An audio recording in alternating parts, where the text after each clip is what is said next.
बिहार के एक कोने में बसा देवलपुर, एक ऐसा गांव जो हमेशा से अपनी शांति के लिए जाना जाता था। लोग अपने खेतों, अपने परिवारों में मगन थे। लेकिन फिर कुछ ही हफ्तों के अंदर ये सुकून एक अनजाने गहरे डर में तब्दील हो गया। चलिए जानते हैं देवलपुर की इस खौफनाक कहानी को। कहानी की शुरुआत होती है गांव के एक बुजुर्ग की इस बात से। ये सिर्फ एक कहावत नहीं थी, ये उस डर की शुरुआत थी जो रात होते ही पूरे गांव को अपनी चपेट में ले लेता था। लोगों को सच में लगने लगा था कि उन पर किसी का श्राप है। अब गांव की वो शांति टूट रही थी। जो डर पहले सिर्फ लोगों की कानाफूसी में था, वो अब हकीकत बनकर सामने आ रहा था। देखिए ये सब कुछ कितनी तेजी से हुआ। पहले तो सिर्फ रात में किसी के सिसकने और रोने की डरावनी आवाजें आती थीं। फिर गांव का बढ़ई गिरधारी अचानक अपना दिमागी संतुलन खो बैठा। उसके कुछ ही दिन बाद एक चरवाहे की लाश खेतों में मिली।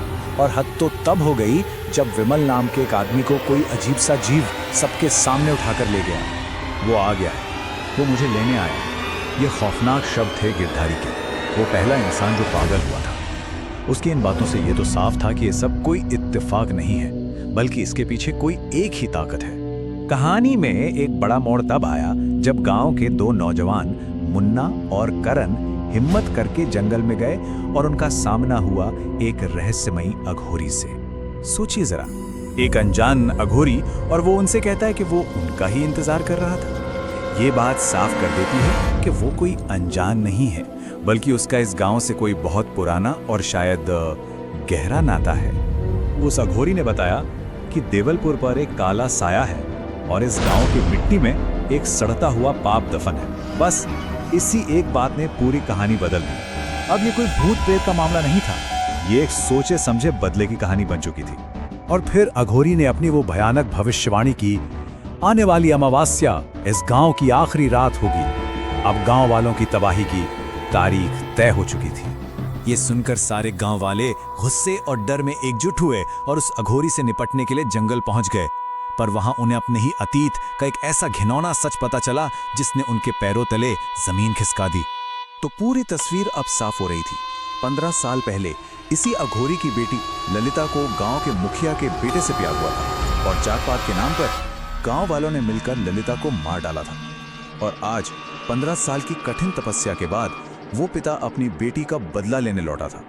गांव वाले जो खुद को पीड़ित समझ रहे थे, असल में वो एक भयानक जुर्म के गुनाहगार थे। उनका जुर्म मामूली नहीं था, वो बहुत क्रूर था। उन्होंने ना सिर्फ ललिता को पीट पीट कर मार डाला, बल्कि उसके पिता को जबरदस्ती वो सब देखने पर मजबूर किया और फिर उसी के सामने उसकी बेटी के शरीर को आग लगा दी। अब समझ में आ रहा था कि अघोरी का बदला इतना भयानक क्यों था। सच सामने आ चुका था और अमावस की रात यानी मौत की रात करीब आ रही थी। गांव वाले बुरी तरह हताश हो चुके थे। अब वो किसी ऐसे को ढूंढ रहे थे जो उन्हें इस श्राप से बचा सके। और तब उन्हें याद आई अपनी आखिरी उम्मीद, पंडित विष्णुदेव की, एक पहुंचे हुए ज्ञानी जो जंगल से दूर एक पहाड़ी पर रहते थे। अब मंच तैयार हो चुका था, दो महाशक्तियों के बीच आखिरी टकराव के लिए। मुकाबला बराबरी का था। एक तरफ थी पंडित विष्णुदेव की यज्ञ की पवित्र अग्नि और दिव्य मंत्रों की शक्ति, तो दूसरी तरफ थी 15 साल के इंतकाम की आग में तपकर हासिल की हुई अघोरी की विनाशक शक्ति। गांव का भविष्य अब इसी टकराव पर टिका था। जैसे ही पंडित ने गांव को बचाने के लिए यज्ञ शुरू किया, अघोरी वहां प्रकट हो गया और उसने अपना अंतिम इरादा जाहिर कर दिया। वो हर उस शख्स की जान लेगा जिसने उसकी बेटी की चीखें सुनी थी और उसे बचाया नहीं।